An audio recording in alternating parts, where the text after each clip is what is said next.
Bonjour et bienvenue au Rendez-vous économique, l'émission qui donne la parole aux entrepreneurs et aux porteurs de projets. Nous sommes aujourd'hui à la Chapelle-sur-Erdre chez Coéthique et l'émission est réalisée sur le thème « Quel sens donner à son activité ?» Et pour en parler aujourd'hui, j'ai le plaisir d'accueillir Karl Vambert, Prévoyance et Patrimoine. Bonjour Karl. Bonjour Philippe.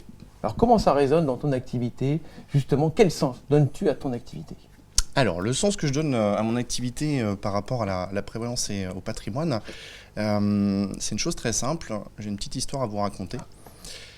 Dans le sens où moi j'ai un papa, enfin j'avais un papa qui est décédé l'année dernière. J'avais un papa qui a eu un accident de travail quand il avait 20 ans.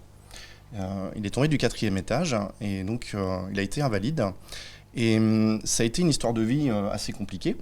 Mais finalement, quand je me suis retrouvé à faire cette nouvelle aventure et à prendre ce nouveau métier de prévoyance et de patrimoine, je m'y suis retrouvé.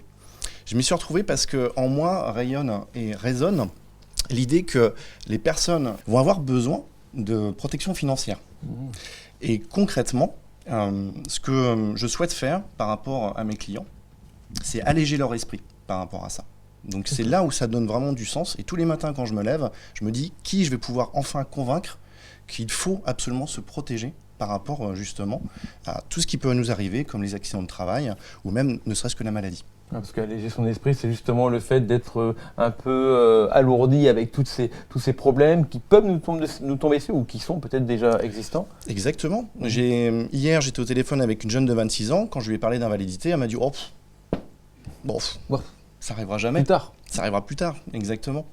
Et donc, mon expérience de vie fait que je suis content de pouvoir sensibiliser les personnes et leur expliquer qu'il est important de se protéger parce que ça n'arrive pas aux autres, qu'aux autres.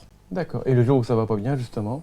Eh ben moi, je suis là pour les aider, les accompagner. D'accord. Mais il vaut mieux faire appel à toi avant que ça aille Bien mal. entendu, parce que là, ça peut être dramatique. Oui, c'est ça. Ouais. On peut perdre jusqu'à 50% de ses revenus. D'accord, ok. Mais alors, une fois qu'on a affaire à un assureur, est-ce que après, il n'y a plus besoin de revoir le contrat tous les ans? Ça se fait automatiquement? Comment ça marche?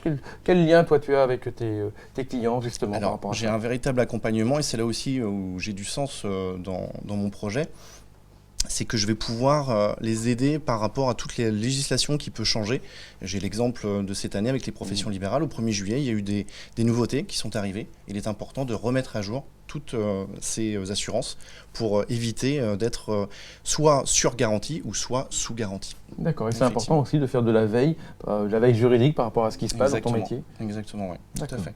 Et la veille juridique, c'est essentiellement sur la prévoyance, le patrimoine ou tout ce qui peut tourner autour? Tout ce qui tourne autour, en sachant que moi j'ai une obligation de formation, un minimum de 15 heures par an.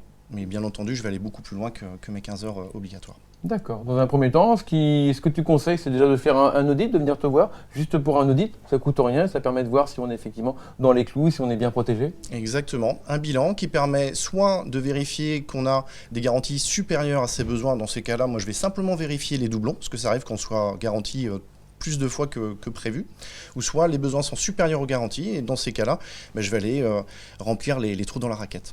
D'accord, remplir les trous dans la raquette. Est-ce que tu joues au tennis aussi? Eh oui, au squash même. Ah, au squash, du coup ça va être la raquette de squash. Exactement. D'accord, ok, très bien. Bon, merci pour tout ça, Karl. Où est-ce qu'on te retrouve sur Internet? Alors, il suffit de taper Karl Vambert, et Karl Vambert avec un C, s'il vous plaît. Ok, d'accord. Le mot Karl, C-A-R-L. Ça s'écrit juste là. Exactement. Merci Karl. Je t'en prie.